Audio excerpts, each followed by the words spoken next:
Samtang naglingkod sa sofa sulod sa police station, wala nay maistorya ang duha ka mga estudyante sa senior high school. Samtang gimaymayan sa usa ka babayi nga pamilya sa usa sa mga nadakpan nga nangawat sa balay ni Fire Superintendent Cadil Acalul, ang Assistant Regional Director sa Bureau of Fire Protection BARM nga nagpuyo sa Zamboanga City. Base sa report miagi sa bintana sa balay ang duha ka mga suspek nga giila sa mga pulis nga sila si Olsen J. Empeñado ug John Mark Ocampo. Apil sa gikawat og na-recover sa mga pulis kining usa ka sapatos. Naasab sila'y nasikwat nga cellphone, ATM cards ug cash nga 3,000 pesos. Dali natultulan ang mga suspek kay naka-on ang GPS sa cellphone nga ilang gikawat. Buot ni Acalul nga patagamon gyud ang mga suspek aron wala nay laing mabiktima.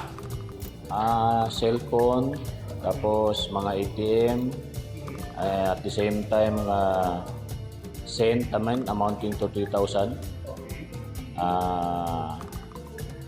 Pati mga sapatos. Akil GPS del cellphone del dimihente, yan location na kuan sa location.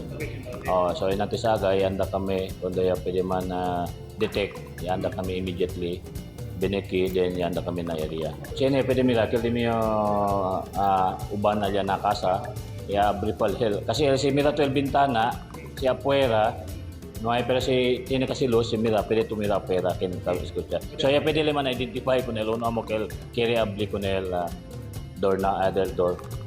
Sige siguro kasi base na alya adelante demo chede niya pwede last April lang ya pwede sa base motor. Tapos upon verification ng mga onde sila tagida talagang notorious daw siya tayo na kasa. So si diha kita kun ese baka birete si kunaton uli. Nangapriso na ang duha ka mga dinakpan nga graduating unta sa senior high school. Inatis di aga ya pwede kami receive gani complaint from uno del mga opisyalis del Bureau of Fire. Kaya siguro chine ko nila entra na casa iyaruba mga siguro pitaka containing cash kilalya, el sapatos, pati smartphone, and later on kundi iandal tropa di amulya kaya pwede aresta kunil mga dos suspiciaw pati pwede man recovered kunil mga stolen item. Based investigation, el dos suspiciaw pwede sila entra na casa. Subi sila na pader. El pader kasi hindi pa kalilian kayo. Baho pa lang ang pader kahit continuous kasi kayo under construction pala subi sila na pader kabar entra sila na casa. After sila pwede sa kakosa sila yung mga stolen item subi sila uli para salta para iskapa. Dila dol helper alya pwede man identify kunil primero kunil uno lang ng mga subject.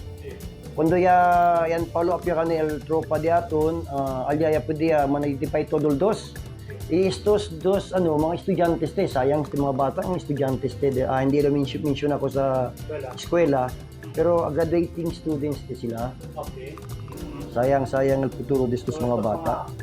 Kasong theft ang atubangon sa duha ka mga estudyante.